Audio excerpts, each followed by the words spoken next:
হারাম। ও আচ্ছা, হারাম। মাশাআল্লাহ, ইউ কেয়ার অ্যাবাউট দ্য হারাম। আপনি হারাম সম্পর্কে পরোয়া করেন? জাযাকুমুল্লাহ খায়র। শুনুন ভালো। আচ্ছা, ধরেন পরশু একটা দেশে, এই দেশ না জানি, এই দেশ নিয়ে কথা বলে খুব ভালো। আচ্ছা, উদাহরণের মধ্যে যে কোনো দেশে বিভিন্ন, কেমন? আমার একটা দেশের নাম দিলাম কল্পনা। ও নামটা মনে এখানে হয়ে যাবে পরে, সমস্যা।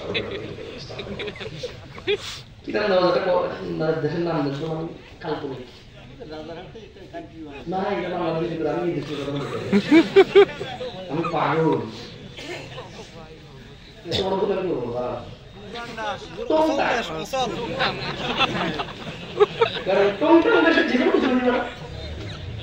যে দেশের নাম টংটাং, সেই দেশের যে কোনো কিছু হতে পারে। এখন একটা দেশের নাম ধরনের টংটাং, দেশে কিছু মুসলমান বসবাস করে, কিছু হিন্দু বসবাস করে, কিছু বৌদ্ধ বসবাস করে, কিছু খ্রিস্টান বসবাস করে, কিছু নাস্তিক বসবাস করে, কিছু ইহুদি বসবাস করে, নাসারা বসবাস করে, বহু ধরনের ধর্ম মানে বসবাস করে। ধরনের ওই দেশের গভর্নমেন্ট হঠাৎ করে বলল, আমরা সৌন্দর্য প্রদর্শন দিবস পালন করব। কি দিবস? সৌন্দর্য প্রদর্শন। এবং তারা তাদের শিক্ষকদেরকে বলে দিল, বইতে একটা অধ্যায় সৌন্দর্য প্রদর্শন অধ্যায়। কি অধ্যায়? তো ওই দিন আমরা যাপন করবো কিভাবে? তার মধ্যে সৌন্দর্য যেহেতু প্রদর্শন, তাহলে সবাই জামা কাপড় ছাড়া আসলে ভালো হতো, সুবিধা হয়। আরে কেন? কি প্রদর্শন? সৌন্দর্য প্রদর্শন। তাহলে যার শরীরে যতটুকু অংশ আছে, যে যত বেশি করে দেখাবে সে পুরোটাই দেখাবে, রাইট? এটা তাদের লজিক। এটা কার লজিক? কোন দেশের? টুংটাং। এখন টুংটাং দেশের মুসলমানরা বলো, কি আমার বাচ্চাকে আমি ঘর থেকে জামা কাপড় কোনো কিছু ছাড়া স্কুলে পাঠাবো আজকে সৌন্দর্য প্রদর্শন দিবস পালন করার জন্য? শুধু বইতে লেখা আছে তাই? শুধু সরকার বলছে তাই? শুধু এদেশের বড়রা বলছে তাই? শুধু এদেশের ইঞ্জিনিয়াররা, ডাক্তাররা বলছে তাই? এদেশের যাদের ক্ষমতা আছে তারা, এদেশের যারা পয়সাওয়ালা তারা, যারা সুন্দর করে ক্লিন শেভ করে হাঁটে তারা, যাদের they look so handsome, that's why তাদেরকে দেখতে খুব হ্যান্ডসাম দেখা যায়। এই জন্য আমি তাদের কথা মেনে নেবো। আমার বাচ্চাকে আমি একটা পাঠাবো, আমার 12 বছরের যুবতী মেয়ে, আমার 15 বছরের যুবতী মেয়ে, আমার 18 বছরের যুবতী মেয়ে, আমার 20 বছরের যুবক ছেলেকে আমি কাপড় চোপড় ছাড়া পাঠাবো? ইম্পসিবল। বলবেন, রাইট? আপনারা বলবেন? এরকম বলবেন তো না? একটা টংটাং দেশের মতো আপনারা বলবেন, রাইট?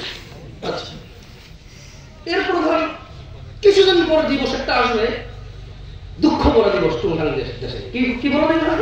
দুঃখ ভরা। ওই দিন বইতে এরকম লেখা থাকবে, সামনে শিখে শোনো যায় না, বুঝে নাও, এরকম একটা দিন আসছে, অমুক দিন অমুক কিছু করছে, সে যদি চলে গেছে, তাহলে আমরা প্রচুর দুঃখ পাই তার জন্য। আমরা কি করবো? আমরা মদ খাবো। কি অবস্থা?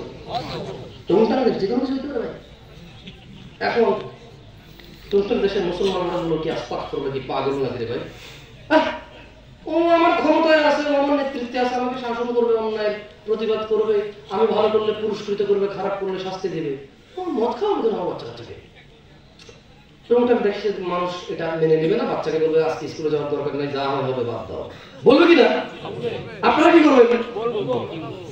তো এই যে যারা আমাদের জন্য, ভাষার জন্য, স্বাধীনতার জন্য, আমাদের জন্য এই পৃথিবী ছেড়ে চলে গেল,